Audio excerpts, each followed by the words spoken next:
제가 92년도에 군목을 제대하고 처음 간 목회지가 시골의 작은 교회였습니다. 오산에서 차로 한 15분 정도 들어가는 교회였고 행정구역상으로는 평택시 서탄면 이렇게 들어가는 작은 교회였는데 교인들이 한 25명, 30명도 안 되는 작은 교회였고요. 노인 목사님이 은퇴를 앞두신 분이 개척해서 하신 곳이라 사실은 굉장히 열악한 곳이었습니다. 그래도 이제 군목 제대하고 첫 목회자로서 담임 목사로 가서 목회를 했습니다. 어른들은 별로 없었지만 아이들이 많아서 그 동네에 초등학교가 하나 있었는데 전교생이 100명도 안 되는 그런 작은 학교였어요. 근데 여름 성경학교 하면은 막 한 70명씩 아이들이 모여서 교회에 올 정도로 그렇게 재미도 있었습니다. 그리고 낡아져가는 교회도 새로 다 이렇게 수리를 하고, 제가 노인 목사님이 살던 단칸방에 살았는데 사택도 조립식으로 한 20여 평 이렇게 고생하면서 졌어요. 그래서 한 2년 정도 있으면서 되게 힘들기도 했지만 이제 좀 교회도 수리하고 아이들도 막 늘어나고 교인들도 정착을 하고 또 사택도 새로 졌겠다, 재밌게 목회를 해보자라고 마음을 먹었을 때 수원에 있는 어느 작은 교회에서 저를 와서 교회를 맡아달라고 그렇게 부탁을 했어요. 제가 참 고민을 많이 했는데 고민을 하다가 결국은 수원으로 옮겼습니다. 사실 교회는 조금도 나은 게 아니었어요. 더 작은 교회였고요, 상가교회였고 임대교회였고 교인들도 얼마 없는 그런 교회였습니다. 그럼에도 불구하고 그렇게 결정을 한 것은 내가 목회하는 것이 기왕의 사회적인 어떤 변화를 이끌어내고 또 교회를 통해서 역사를 새롭게 하려는 것이라면 참 면 단위에 있는 데서 아무리 소리쳐봐야 잘 들리지도 않고요. 수원이라는 도시가 그래도 경기도에서는 센터였잖아요. 도청 소재지가 있고 100만의 도시고 수많은 사람들이 모이는 곳이기 때문에 내가 맡는 교회가 비록 큰 교회는 아니지만 그곳에서 활동을 하면 훨씬 더 파급력이 있겠다라는 그런 한 가지 이유, 내가 목회하는 곳이 훨씬 더 중심적인 곳이로라는 생각 하나 때문에 수원으로 갔던 기억이 있습니다. 어떤 곳에 중심이 된다는 것은, 중심적인 위치를 갖는다는 것은 대단히 중요해요. 우리나라가 국토가 넓지 않은데 서울공화국이라고 하죠. 서울과 그 주변을 둘러싸은 서울, 인천, 경기도 일대 이 작은 지역이 전국 인구의 50% 이상이 여기에 모여 살고 있어요. 다다닥 붙어 살고 있는 겁니다. 그리고 우리나라 국민 총 생산의 절반 이상이 바로 여기서 나오고 있는 겁니다. 모든 것이 다 서울 중심이에요. 정치, 경제, 문화, 교육, 모든 것이 다 서울 중심으로 되다 보니까 국토가 균형적으로 발전이 안 되는 거죠. 사실 면적이나 이런 거로 보면 서울과 이 수도권이 우리나라의 10분의 1도 안 되겠죠. 그러나 영향력으로 보면, 중심성으로 보면, 산출량으로 보면 50%를 넘고 있다는 것이 우리나라의 굉장히 큰 문제가 되고 있습니다. 요즘 대학들이 큰 고민에 빠져 있어요. 학생이 없어가지고 문을 닫아야 되는데 벚꽃 피는 순서대로 문 닫는다고 하잖아요. 사실은 부산이나 경북이나 호남지방에 가면 좋은 국립대학들이 굉장히 많이 있습니다. 근데 그런 학교도 지금 안심을 못하는 상황이 돼버리는 거예요. 곧 문을 닫을지도 모른다는 위기감이 있는 겁니다. 거기에 비해서 그런 국립대학교, 지방의 국립대학교보다 훨씬 못한, 모든 면에서 훨씬 못한 대학교인데도 서울에만 있으면 문을 닫을 염려는 훨씬 줄어드는 거예요. 이것이 우리 사회의 큰 문제가 되고 있습니다. 어떤 중심을 갖고 있다는 것이 그만큼 큰 힘을 갖고 있는 거예요. 우리나라가 서울공화국이라고 하는데 2000년 전에 이스라엘은 한마디로 말하면 예루살렘 공화국이에요. 모든 것이 다 예루살렘에 집중되어 있었습니다. 정치, 문화, 경제, 더군다나 이스라엘은 종교사회잖아요. 그 종교사회의 핵심이 예배를 드리는 것인데 이스라엘에서는 예배를 드리려면 무조건 다 예루살렘 성전에서만 예배를 드려야 인정이 되는, 그렇기 때문에 우리가 정치, 경제, 문화의 중심이라는 서울 공화국이라고 말하는 것에 더해서 예루살렘은 종교까지 중심이 되는 진짜로 예루살렘 공화국이었습니다. 그래서 많은 사람들이 예루살렘으로 향했어요. 우리도 사람은 나오면 어디로 보내요? 서울로 보내고, 마을은 어디로 보내요? 제주도로 보내죠. 요즘은 제주도에 사람이 더 많이 가지만 이스라엘 사회에서는 더 했던 거예요. 모든 것을 뭔가 좀 힘차게 새롭게 해보려면 예루살렘을 가야만 거기서 뭔가 꽃 피울 수 있는 가능성이 있는 곳입니다. 그래서 되든 안 되든, 성공했든 실패했든 우리가 서울을 올라갈 때는 큰 희망을 갖고 가는 거예요. 마찬가지로 많은 사람들이 예루살렘을 모일 때는 뭔가 새로운 변화, 새로운 인생, 새로운 역사를 꿈꾸면서 희망에 벅차서 서울과 예루살렘을 가는 겁니다. 그런데 그 예루살렘을 등진다는 것, 꿈과 희망을 가지고 왔던 서울을 등지고 다시 지방으로 내려간다는 것은 희망이 아니라 절망이 가득 찼다는 거예요. 꿈이 아니라 꿈을 포기했다는 겁니다. 오늘 본문에 그런 이야기가 나오는 겁니다. 큰 꿈을 가지고 예루살렘에 왔던 사람들이 그 꿈이 완전히 날개가 꺾이면서 절망의 바닥으로 떨어지는 거죠.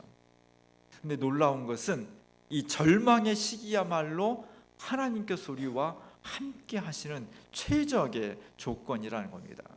우리가 성경에 보면 구약 성경에 모세가 가장 중요하죠. 모세 인생을 보면 그가 이집트 왕자로서 모든 권한과 능력과 젊음과 패기와 용기와 모든 것을 가져서 자기가 실행했을 때 실패했습니다. 하나도 이루어지지 않았고요. 왕자 직분도 빼앗겼고, 그리고 멀리 쫓겨나 도망쳐가지고 저 변방에서 그냥 양이나 치는 목자가 되었어요. 그리고 나이가 이미 80이 되었습니다. 그가 가지고 있는 권력도 젊음도 용기도 패기도 다 사라져 버렸어요. 희망은 꺾이고 절망의 순간이었습니다. 근데 하나님께서 바로 출애굽이라는 놀라운 사건을 가장 절망의 바닥에 있을 때 그 상황에 있는 모세를 불러서 그 사명을 맡겼다는 겁니다. 이게 기독교 복음의 정말 놀라운 점이에요. 정말 소중한 점입니다. 가장 밑바닥에 있을 때, 가장 절망의 순간에, 가장 연약할 때, 그 순간이 바로 하나님께서 우리에게 다가오시는 순간이고 우리가 새로운 것을 만들어 갈 수 있는 가장 중요한 순간이다. 이것이 복음의 핵심이에요. 오늘 우리가 함께 읽은 엠마오로 가는 이 이야기도 바로 그런 점들이 잘 드러나 있습니다. 예수님께서 부활했다는 것은 잘 믿을 수가 없는 사건이었어요. 그래서 많은 사람들이 예수님의 십자가 죽음을 보고 절망했습니다. 갈릴리에서 사마리아에서 많은 사람들이 예수님을 보고서 쫓아왔는데 그 예수님은 오직 희망이었습니다. 그 희망이 꺾인 거예요. 그 희망이 꺾인 현장에서 다시 그들이 어떻게 일어섰는지를 성경이 증언하고 있습니다. 제가 오늘 주보 그림에 엠마오로 가는 길이라는 그림을 실었습니다. 요즘하고 비슷한 절기가 되겠죠. 겨울 동안 갈색이었던 나무가 이제 초록색 나무로 변화가는 시점이고요. 그리고 하천에는 물이 많지 않지만 물이 흐르고 있고 풀이 있고 그리고 꽃이 피어나고 있습니다. 독일 사람이 그렸는데 우리나라처럼 뭐 달맞이꽃 이런 들풀 같은 들꽃, 들풀이 많이 피어나고 있는 그런 상황이에요. 거기에 지금 길이 나 있습니다. 길이 넓지도 않아요. 마차도 잘 못 다녔을 것 같아. 세 사람이 서면 꽉 차가지고 빠듯이 갈 수 있는 그런 길입니다. 그 길이 이어져서 하천의 구비에 따라서 쭉 연결되는 그런 길이겠죠. 수많은 사람들이 다녔던 길이고 앞으로도 다닐 길. 그러나 대단한 위험이나 대단한 어떤 규모의 사람들이 다니는 것이 아니라 그냥 보따리 장수, 동네 길 가는 사람들, 일상의 삶이 움직여지는 그런 공간, 그것이 이 길이었습니다. 이 길을 지금 두 사람이 다시 걸어가는 겁니다. 예루살렘으로 향하는 길이었다면 방향이 꿈이 있고 희망차고 의욕이 막 넘쳤겠죠. 근데 지금 예루살렘을 등지고 가는 거예요. 모든 사람이 다 중심을 향해 가는데 중심에 갔다가 다시 변방으로 가는 길은 어깨가 처져 있고요, 낙심되고 실망과 절망이 가득 찬 그런 길이었습니다. 그래서 성경에는 이분들이 나이가 몇 살인지 어떤 사람이 나와 있지 않지만 오늘 화가는 한 사람을, 왼쪽에 있는 사람을, 예수님 왼편에 있는 사람을 노인으로 그렸어요. 머리가 많이 빠졌고요, 다 휘어버렸고, 그리고 어깨도 좀 처져 있고 힘없이 맥없이 걸어가요. 꼭 우리 아버지 모습 같잖아요. 어느 순간에 어렸을 때는 아버지의 모습이 막 금직하고 등이 이만하고 커 보이고 그랬는데 어느 순간 아버지를 보면은 왜소해 보이잖아요. 몸집이 작고 힘도 없고 그런 모습을 보여주겠습니다. 뭔가 맥이 빠져 있는 거죠. 오른편에 있는 사람은 그보다는 젊은 사람이에요. 나름대로 촌티나지만 양복 같은 것도 입었고요, 옷을 반쯤 벗고 걸어가고 있는데 깨재재해. 얼굴은 잘 안 보이지만 뒷모습만 봐도 그렇게 귀족적이지 않아요. 이 두 사람이 지금 실망 속에서 다시 엠마오로 걸어가고 있는 모습입니다. 중요한 것은 이들이 걸어가는 실망의 자리에 예수님이 오셨다는 거예요. 그리고 그들과 대화를 시작합니다. 그 대화를 하는데 놀랍게도 이 사람들이 새로운 역사를 발견하기 시작하는 겁니다. 뭔지는 모르지만 뭔가 변화의 조짐이 일어나는 거예요. 구원은 어디서 오느냐? 지금 두 사람이 다 실망했고 상황이 안 좋습니다. 근데 노인인 저 왼편에 있는 사람도 고개가 예수님께로 향해져 있어. 얼굴이 뭔가 한쪽 귀를 가지고 그렇다고 얼굴을 바짝 대고서 그냥 민망하게 그런 건 아니지만 뭔가 좀 잘 들으려고 좀 노력을 하는 거예요. 예수님 오른편에 있는 젊은 사람도 얼굴을 흘려서 예수님께서 무슨 말씀하시는지를 자꾸 들으려고 해요. 구원은 어디서 오느냐? 우리가 예수님께로 내 마음과 신경이 쏠려야 돼요. 우리의 신경이 세상으로 쏠리면, 쾌락으로, 욕망으로 쏠리면 그것은 죄밖에 남는 게 없는 거예요. 우리의 마음과 신경과 삶의 전체 방향이 예수님에게로 쏠려야 돼. 내 무게중심이 그쪽으로 가야 돼. 내가 길을 가고 있지만 진짜 마음과 진짜 신경은, 내 눈은, 귀는 예수님께로 향하는 사람이 구원에 바짝 다가서는 사람이에요. 우리의 관심이 주님께로 향할 수 있기를 바랍니다. 그래서 나중에 이 사람들이 삶이 전환됐던 거예요. 이들이 있던 예루살렘에서는 믿기 힘든 사건이 벌어졌습니다. 주님이 십자가 달려 처참하게 죽었습니다. 그리고 세상에 다 끝나버렸어요. 예루살렘은 아무 문제 없었던 듯이 돌아가고 있었지만 예수님을 삶의 희망으로, 역사의 희망으로 믿고 따랐던 사람들에게는 세상이 끝난 거예요. 그냥 절단난 거예요. 그런데 이상한 소문이 들려오기 시작했습니다. 예수님 죽지 않고 부활했다는 거죠. 이 이야기들은 믿기 힘든 이야기들이에요. 지금도 믿기 힘들고 2000년 전에도 믿기 힘든 일이었습니다. 그럼에도 불구하고 수많은 사람들이 이 믿기 힘든, 사람들에게 전해봤자 100명 중에 99명은 그게 무슨 말이냐고 거절할 이 말을 전했다는 거예요. 그것은 수많은 사람들이 믿기 힘들었지만 예수님의 부활을 경험했기 때문에 이 이야기가 나올 수 있었던 것입니다. 그리고 많은 사람들이 이 이야기를 전했어요. 오늘 본문도 그 부활하신 예수를 만났던 수많은 경험 중에 하나가 기록이 된 것입니다. 오늘 예수님께서 부활하셨다는 소문을 듣고 믿지 않는 이 두 제자를 향해서 꾸짖어요. 오늘 25절을 보니까 미련하고 선지자들이 말한 모든 것을 마음에 더디 믿는 자들아. 오늘 예수님께서 제자들에게 막 욕하고 그런 건 아니지만 이 바보 같은 놈들아, 왜 이렇게 믿음이 없어? 이 미련해? 왜 이렇게 머리가 안 띄었어? 왜 왜 이렇게 믿음이 없어? 더디 믿어. 이렇게 야단을 치는 거예요. 우리가 주님 앞에 야단 맞는 제자가 되지 않았으면 좋겠습니다. 만약 두 제자가 이 말씀을 믿지 않았다면, 이 예수님의 부활을 나중에라도 믿지 않았다면 이 사람들의 삶은 그냥 절망 속에서 나머지 여생이 그냥 아무런 의미 없이 끝나고 말았을 거예요. 근데 나중에 이 사람들이 예수님의 부활을 믿었기 때문에 새로운 역사의 주인공이 되었습니다. 오늘 33절에 보니까 곧 그때로 일어나 예루살렘에 돌아갔다. 예수님과 엠마오까지 가서 어떤 놀라운 역사가 일어나고 그들의 삶이 방향을 전환해서 등지고 떠났던 예루살렘을 다시 갔다는 거예요. 그것은 단지 육체가 갔다라는 그런 뜻만이 아닙니다. 그들이 지향했던 가치관, 인생의 의미, 목표, 이런 모든 것들이 변한 거예요. 등지고 떠났던 곳을 다시 그걸 향해서 앞을 보면서 갔다는 거예요. 삶이 완전히 전환된 겁니다. 이 놀라운 역사가 오늘 두 제자에게 일어났습니다. 어떻게 일어났느냐? 32절에 보니까 다 같이 한번 읽어보겠습니다.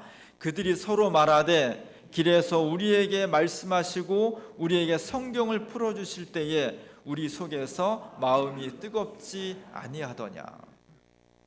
이 전환이 쉽게 일어나는 게 아닙니다. 여러분들이 실망하고 절망하고 목표했던 것을 이제 나는 못해, 이건 끝났어 하고서 접어버렸습니다.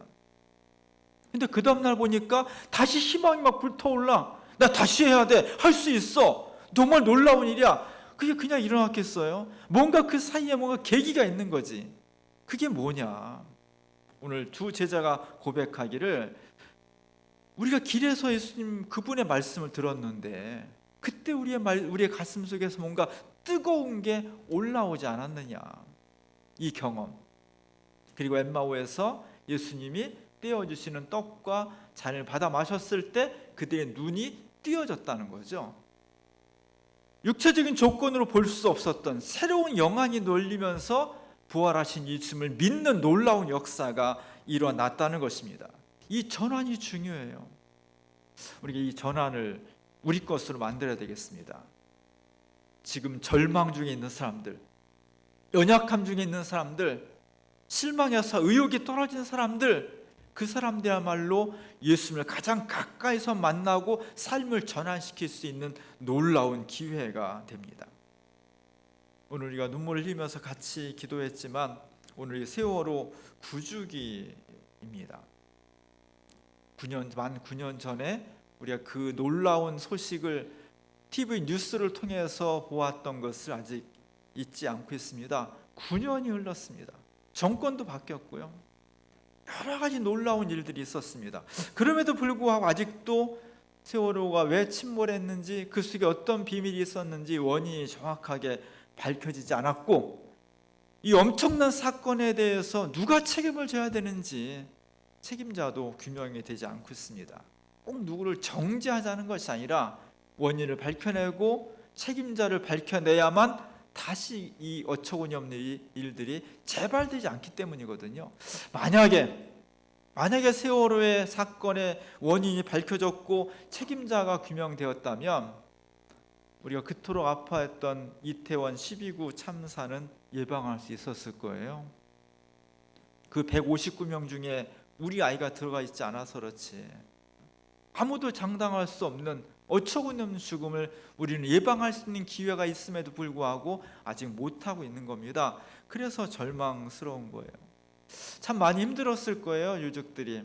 그럼에도 불구하고 많은 시민들이 연대해 주었고 용기를 주었고 위해서 기도해 주었습니다. 우리 교회도 지난 9년 동안 추모 예배도 드리고 또 빈소를 차리면 여러분들이 상주를 도맡아가면서 하고, 또 오늘도 또 만들어서 같이 인증샷을 올리면서 이 유족들이 외로워하지 않도록, 실망하지 않도록, 그래도 우리가 지지하고 있고 기억하고 있고 여러분의 고귀한 뜻과 희생자의 뜻이 묻히지 않도록 용기를 주려고 함께 노력을 하고 있습니다. 소중한 일들이고요. 우리가 계속해서 이 일들을 해야 됩니다. 문제는 그렇다고 해서 유족들이 상처와 아픔이 다 치유될 수 있을까? 사람들 만나고 기억식을 하고 위로를 받고 그때는 용기를 낼 수 있고 힘을 낼 수 있지만 그 모든 사람들이 다 간 다음에 홀로 남아있을 때 그 상처는 누가 싸매주고 그 상처를 누가 치유해 줄 수 있을까? 그렇게 안 될 것입니다. 아무도 감당할 수 없는 부분이 있는 거예요. 그래서 정말 우리가 기도하기는 304명의 희생자와 유족들과 그를 아끼고 사랑했던 많은 사람들 속에 그들의 절망과 눈물과 한숨 속에 부활하신 주님이 오셔서 눈을 뜨게 해주고 정말 우리가 줄 수 없는 위로를 주시기를 간구해야 되는 겁니다. 오늘 63주년 4.19 혁명 기념주일이에요. 63년 전에 우리는 다 이제 느낌은 다 없어져 버렸지만 이 땅이 독재로 갈 수 있는 아주 중요한 분기점에서 대학생, 고등학생, 초등학생, 국민학생까지 다 일어나서 이 땅에 민주주의를 외치다가 수많은 사람이 다치고 죽었습니다. 그 상처, 그 아픔을 우리가 잊어버리지 않고 기억하고 그 절망 속에서 새로운 걸 만들어내려고 노력을 해야 돼요. 오늘 우리 한국교회가 정한 장애인 주일이에요. 4월 20일이 장애인의 날이고 그 직전 주일이 장애인 주일입니다. 장애인들이 왜 출퇴근 시간에 그 출근 시간 복잡한 시간에 전철을 가로막고 욕을 먹어가면서 우리 얘기를 들어달라고 저렇게 할 수밖에 없는 것인지, 저 사람들이 정말 비도덕적인 것인지, 자기 출근 안 하니까 출근하는 사람들 애환을 몰라서 그러는 것인지 아닙니다. 그들의 아픔과 절규 속에 장애인이 아닌 사람들은 전혀 느끼지 못하고 감당할 수 없는 고통과 절망과 아픔이 있는 거예요. 그걸 우리 사회가 경청해 줄 수 있을 때, 정말 진지하게 들어줄 수 있을 때 그것에서 응어리가 풀려지고 새로운 해결책이 만들어질 수가 있는 것입니다. 기독교 복음은 명확해요. 절망이 있는 곳에, 아무런 희망이 없다고 다 떠나버린 곳에, 이제는 더 이상 예루살렘에 남아있을 필요가 없다고 다시 그냥 고향으로 내려가서 농사짓고 고기나 잡고 그냥 평범하게 살아야 되겠다라고 절망의 기운이 아주 가득 차 있는 그 현장에 부활하신 주님이 오신다는 겁니다. 그 부활하신 주님의 음성을 듣고 부활하신 주님의 만남을 통해서 우리의 절망이 새로운 희망으로, 새로운 꿈으로 완벽하게 전환될 수 있다는 것, 그것이 복음입니다. 우리들 사이에도 꼭 세월호가 아니어도 4.19 혁명이 아니어도 장애인이 아니어도 건강의 문제로, 경제적인 문제로, 가족 간의 문제로, 일터의 문제로 여러 가지로 실망이 앞서고 아픔이 있는 분들이 많이 있을 것입니다. 바로 지금이 부활하신 주님, 우리가 엠마오로 가는 절망의 발걸음을 다시 되돌려서 다시 한번 해보자, 할 수 있다, 하나님이 함께 하신다, 그 역사하심을 믿고서 등졌던 예루살렘을 향해서 다시 나아가야 될 중요한 시점입니다. 우리에게 다가오신 예수님, 부활하신 예수님을 눈을 크게 뜨고 바라보시 바랍니다. 귀를 쫑긋 세우고 신경을 모두어서 우리의 삶의 방향을, 삶의 무게중심을 부활하신 주님께 돌리고자 할 때 그곳에 전환의 놀라운 역사가 일어날 것입니다. 이 은총이 세월의 유족들과 또 4.19의 유족들과 이 땅의 수많은 장애인들, 사회 약자들, 그리고 그것이 아니더라도 아픔과 눈물 속에서 절망하는 모든 이들에게 함께 할 수 있기를 주님의 이름으로 간절히 축원합니다. 기도하겠습니다. 부활하신 주님이 우리의 눈을 뜨게 해주셨고 우리의 절망을 새로운 소망으로 바꾸어 주셨습니다. 세월호로, 4.19 혁명으로, 장애인과 사회적 약자로, 그 외에 경제적인 문제, 가정의 문제, 일터의 문제, 건강의 문제로 힘들고 어려운 저희들 속에 부활하신 주님이 오셔서 우리가 말씀을 전해주시고 새로운 생명을 나누어 주십니다. 주여, 저희들의 관심이, 우리들의 눈이 부활하신 예수님을 볼 수 있도록 도와주시고 그를 통해서 새로운 삶과 새로운 역사를 만들어 갈 수 있는 하나님의 자녀들 되게 하옵소서. 예수님의 이름으로 간절히 기도합니다.